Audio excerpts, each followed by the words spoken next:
Good afternoon, Nick Paul. Thank you very much. Yes, welcome to another beautifully sunny day here in Rome, and alongside me here on the first, Wayne Riley to react to those pairings. It's eerily quiet at the moment, the calm before the storm, but this place is going to be packed to the rafters tomorrow morning, Radar. And we have just had the foursomes pairings, and there are some really juicy, mouth-watering clashes in there. Because first out, we've got Jon Rahm and Tyrrell Hatton up against Scotty Scheffler and Sam Burns. Rahm and Hatton, two combustible characters heading out first. Let's go through them all and then get some reaction. Next out after that, we've got Viktor Hovland and Ludwig Aubert. They're up against Max Homa and Brian Harman. Shane Lowry and Sepp Straka will take on Ricky Fowler and Collin Morikawa. And look at that anchor match.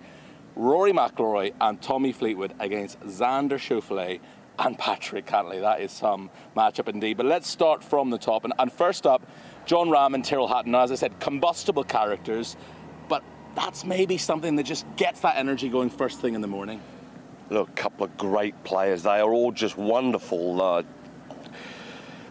pairs. I mean, it's just incredible. I mean, you've got Tyrrell Hatton tomorrow playing with Jon Rahm. They both make a bunch of birdies. They are wonderful putters, especially Tyrrell. And if you're a wonderful putter in match play, look out. That is going to be so hard for the Americans to get a point right there. Well, but even half a point. They do have the world number one in that pairing. Yeah, but I don't care. I put that Tyrrell and Jon Rahm right there.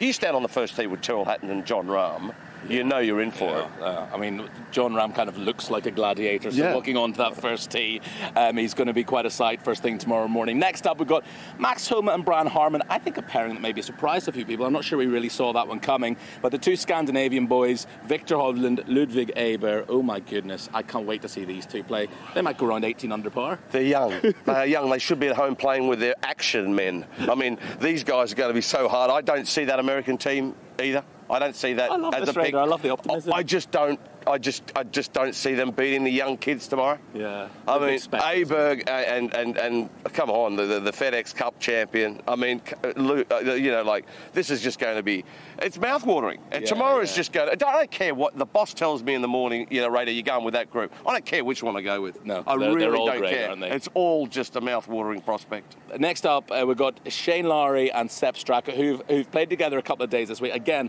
probably a pairing people didn't necessarily expect before the start of the week, but they have played together. And by the way, they're both playing really nicely as well. And they're up against Ricky Fowler, whose Ryder Cup record is not great, and Collin Morikawa, who is just a ball-striking machine and will love this golf course. How do you see that one going? I do. I don't think Morikawa's putting particularly well. He hasn't putted great this year. Yeah. I didn't see that. Sepp scrap. I didn't see Shane and Sepp, but he won the he won in the state of the John Deere this year. 23 under par, finishing with a double bogey. He makes birdies for fun. He makes birdies for fun, and when players make a lot of birdies in this format, you've just got to keep on making birdies with them. Yeah. And Ricky Fowler, Morikawa, Ricky Fowler's only just come back from a long slump. It's a bad word, but that's what he was in. He was in a slump. Yeah. I see we've got down to the third match. I see you got 3 points already. I love it. Hey, let's get to the bottom one. Well, there's four. It's going to be a role reversal of last week down there at the sideline. It's going to be a blue wash, you think? I think tomorrow will be. That last game, for me, is the most exciting of the lot, because Xander Schauffele and Patrick Cantlay, best buddies, paired together 2 years ago at Whistling Straits, unbeatable at Whistling Straits a couple of years ago, games that suit each other down to the ground. They are the gun pairing for the US. But Rory McIlroy and Tommy Fleetwood, that is going to be a ball-striking clinic. I can't really tell you who's going to win that match. I think that's going to be very, very tough. I can see that being all square. Yeah. That's a tough match. Yeah. There's going to be a lot of birdies in it, but two teams that will drag the crowd, even though it's a sellout. I don't know, 50,000 a day or whatever. Yeah. But they're all going to be out there on that golf course. But look, you've got a great chance of getting off to a flyer here.